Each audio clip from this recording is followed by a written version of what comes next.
ऊपर से वो आएगा।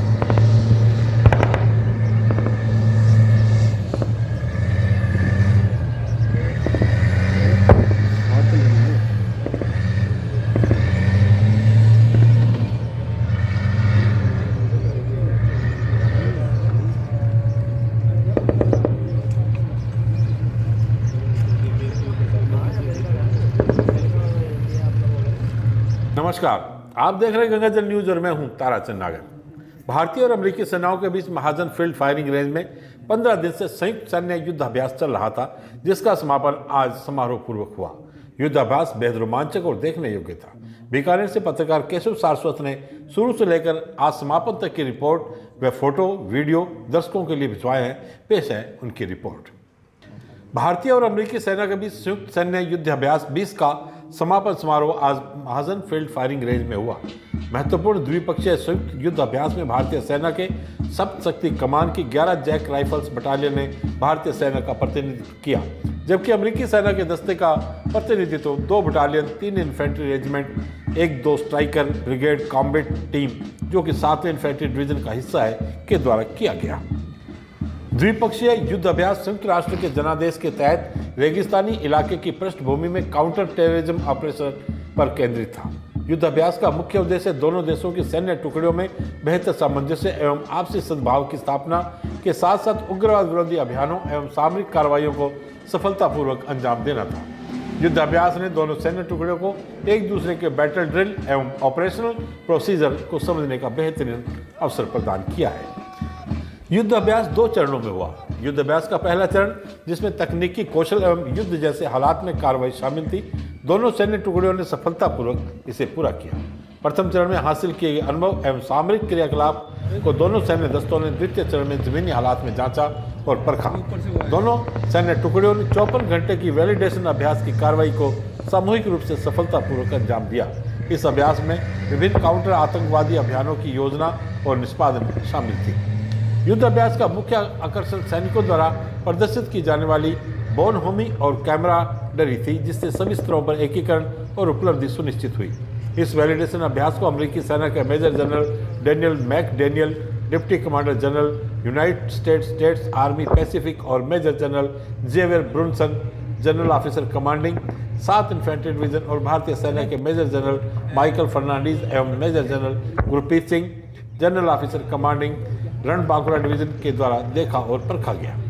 युद्धाभ्यास के दौरान कई एरियल प्लेटफॉर्म, जिसमें भारतीय सेना में हाल ही में शामिल हुए नए स्वदेशी advance light helicopter WSI Rudra, MI-17 Chinook, अमेरिकी सेना के स्ट्राइकर वाहन और भारतीय सेना के BMP-11 mechanised infantry combat vehicle का भी उपयोग किया गया। समापन समारोह महाजन फील्ड फायरिंग रेंज में संयुक्त सैन्य युद्धाभ्यास 20 के सफलतापूर्वक पूरा होने पर आयोजित किया गया। दोनों देशों की समृद्ध संस्कृति और विरासत को प्रदर्शित करने वाले कार्यक्रमों की श्रृंखला भी दोनों सेनाओं द्वारा देखी गई। संयुक्त अभ्यास निस्संदेह एक अभूतपूर्व सफलता है और भारत अमेरिका संबंधों के साथ साथ आतंक पर वैश्विक युद्ध की दिशा में एक और महत्वपूर्ण मील का पत्थर साबित होगा।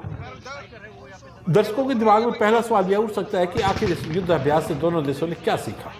दोनों देशों ने अपने अपने हथियार एक्सचेंज किए। हिंदुस्तान के जवानों ने अमेरिकी टैंक स्ट्राइकर को साधने का प्रयास किया, तो अमेरिकी जवानों ने BMP-2 के साथ बमबारी का अभ्यास किया।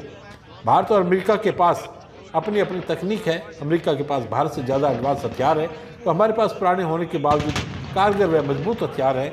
इन दोनों की तकनीक को समझने का मौका मिला। भारतीय जवान अपने हथियारों के साथ दुश्मन को खत्म करने का दमखम रखते हैं, लेकिन अमेरिकी हथियारों की समझ इस अभ्यास के दौरान बनी।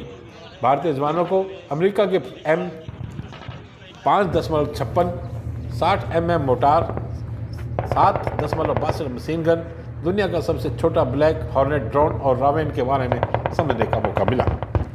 दोनों देश आतंक से प्रभावित हैं और दोनों ने आतंकवाद के खिलाफ लड़ने के लिए एक दूसरे को समझने का प्रयास किया है। खासकर पाकिस्तान से सटे होने वाली आतंकी घुसपैठ को रोकने में यह अभ्यास काफ़ी लाभदायी साबित हो सकता है। जिस तरह ट्रेस पासिंग, एरिया सर्च और बैकअप के साथ फायरिंग का अभ्यास किया गया, यह सर्जिकल स्ट्राइक जैसा ही था।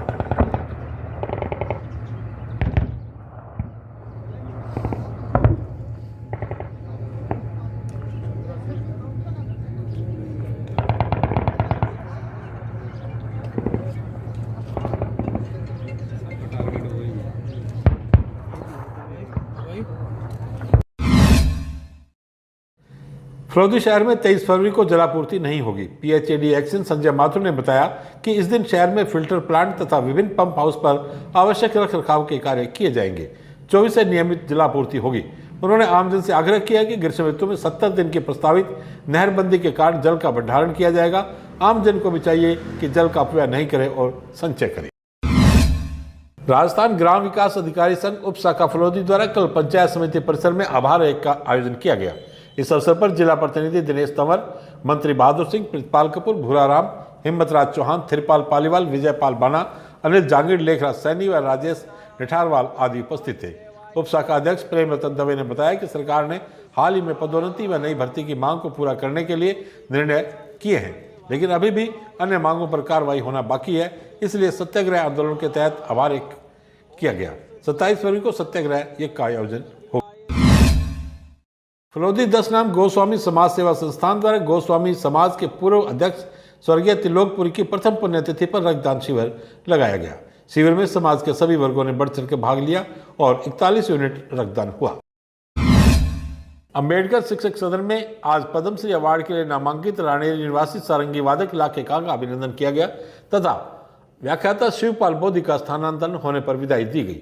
सारंगी वादक लाखे खां एवं शिवपाल बोधी का साफा एवं माला पहनाकर तथा समृति चिन्ह देकर अभिनंदन किया गया।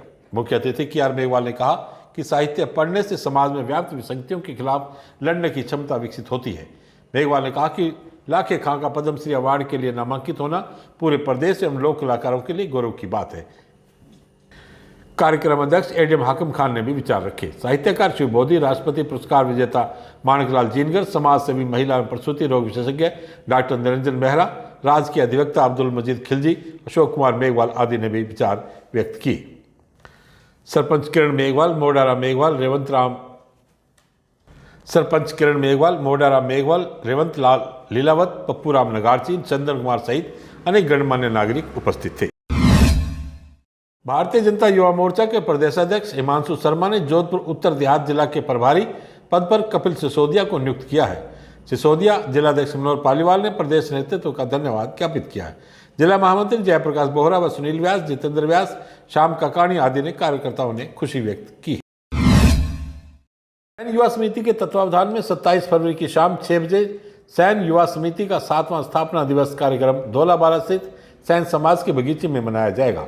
संरक्षक मांगीलाल परिहार ने बताया कि नारायणी माता पौधारोपण अभियान के तहत पौधों को पनपाने वाले वृक्ष मित्रों का प्रशस्ति पत्र देकर सम्मान किया जाएगा तथा रात्रि में गायक कलाकारों द्वारा सैन महाराज के भजनों की प्रस्तुति दी जाएगी।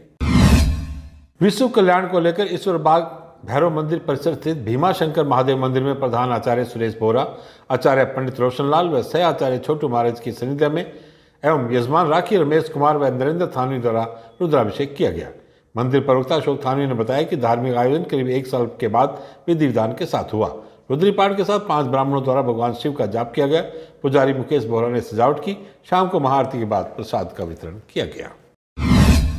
मटोलचक में कुत्तों ने एक हिरण को घायल कर दिया। सामाजिक कार्यकर्ताओं दिनेश जांगू, श्रवण सांजू, भाकर सिंह, मदन जांगू ने हिरण को कुत्तों से छुड़ाया व रेस्क्यू सेंटर फलौदी भिजवाया। थार मरुस्थल के किसानों द्वारा देसी फसलों के बीजों को पुनः स्थापित करने के लिए देसी पीली बाजरी, देसी मूंग, देसी मोठ, देसी तिल, सरसों, देसी चना, जीरा जौ आदि की फसलों के प्रदर्शन इकाई एवं बीज उत्पादन इकाई लगाई गई है। कार्यक्रम के तहत 500 से ज़्यादा किसान अपनी देसी फसलों को उगाने में लगे हुए हैं। किसानों द्वारा अभी तक 4 सामुदायिक बीज बैंकों की स्थापना भी की गई है। अब किसान इन सामुदायिक बीज बैंक से देसी फसलों के सभी बीज को पुनः बुआई प्राप्त करने के लिए कर सकते हैं। इससे किसानों को समय पर अपने घर के पास अच्छी गुणवत्ता के सभी बीज उपलब्ध होंगे। परियोजना के माध्यम से किसान उत्पादक समूह का भी गठन किया गया है, जो किसानों की आय में वृद्धि कराने में सहायक होगा। अब किसान अपने फसलों के विभिन्न उत्पाद इन किसान के उत्पादक समूह के माध्यम से बाजार में विक्रय कर सकेंगे। जेफ बायोवर्सिटी इंटरनेशनल के सहयोग से इस परियोजना को जोधपुर, जैसलमेर एवं बाड़मेर जिलों में ग्राविस द्वारा क्रियान्वित किया जा रहा है।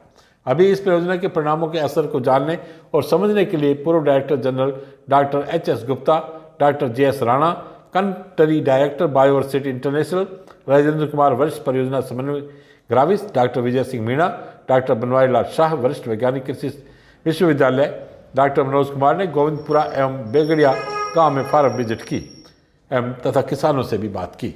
इस अवसर पर रमेश माली, धुड़ाराम, चैन सिंह, गणपत सिंह, गीता देवी, गोविंदपुरा, छोटू सिंह आदि किसान उपस्थित थे। आज बस इतने समाचार। कल फिर आपसे मुलाकात होगी। तब तक के लिए मुझे दे आज्ञा। धन्यवाद। शुभ रात्रि।